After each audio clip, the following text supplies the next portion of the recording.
In this video, I'm going to show you how you can easily add video to your Snapchat story. Be sure to watch the video to the very end so you don't make any mistakes, and of course do not forget to like this video and subscribe to my channel.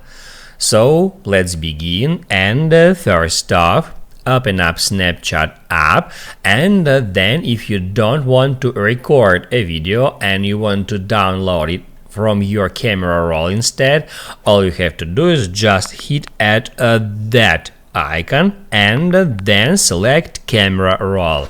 That will show up all your photos and videos. You can scroll down to find one that you want to upload, and then once you did that, you can just tap at any photo or video in that way, and then you will be able to edit that video. You can hit at that pencil icon to bring up edit mode.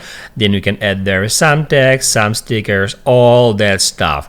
After that, once you have done with that, you can just hit at send to, and then you can send it to someone as a regular snap.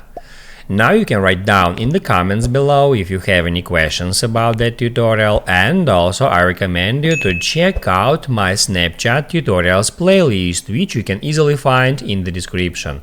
Hit the like button if you liked that video, and see you in the next one.